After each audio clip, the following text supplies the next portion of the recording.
शुक्रवारी रात्री नागपूरच्या एसआरपीएफ गेट नंबर 1 जवळ नागनागिनीच्या थरारक घटनेने परिसरातील नागरिकांच्या अंगावर काटा आणला। एक मोठा 5.6 फूट नाग चक्क 3 फुटाच्या दुसऱ्या नागाला गिळत असताना ही संपूर्ण घटना घडली। ही घटना आहे शुक्रवारी रात्री 8:40 नागपूरच्या एसआरपीएफ गेट नंबर 1 जवळील एका घरामागे एक भला मोठा साप अंदाजे 5.6 फूट लांब दुसऱ्या एका लहान नागाला जो 3 फुटाचा आहे त्याला गिळत असल्याची माहिती विदर्भ सर्पमित्र समितीचे सदस्य अमित वंजारी यांना मिळाली। अमित वंजारी यांनी तात्काळ सर्पमित्र सौरभ अंमलकर यांना सोबत घेत घटनास्थळी धाव घेतली। तोपर्यंत मोठा साप एकदम तावडीत होता आणि लहान सापाला गिळायच्या हालचाली करीत होता।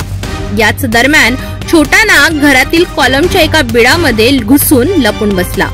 स्थानिक लोक मागील 3 दिवसांपासून या सापांमुळे त्रस्त होते आणि भीतीच्या वातावरणात होते। अनेक जण अमित वंजारी यांना वारंवार फोन करत होते, पण त्यांनी सुरुवातीला नैसर्गिक व्यवहार म्हणून हस्तक्षेप केला नव्हता। मात्र लोकांच्या भीतीचा पारा वाढला। काही लोक तर दोघा सापांनाही दंड्यांनी मारण्याच्या तयारीत होते। त्यामुळे अमित वंजारी यांनी शहाणपणाने त्या नागांना पकडले आणि नागरिकांनाही समजावले। सर्पमित्रांनी दोघांनाही सुरक्षितरित्या पकडून जंगलात सोडून दिले।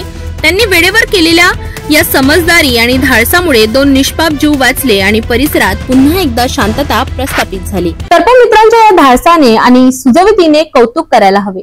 नागासारख्या प्रजातीचे संवर्धन करणे हे आपलंही जबाबदारीचं काम आहे। जर अशा घटना घडल्या तर लगेच सर्पमित्रांना संपर्क करा, त्यांना मारू नका। आणि पुढील अपडेटसाठी बघत रहा सिटी न्यूज।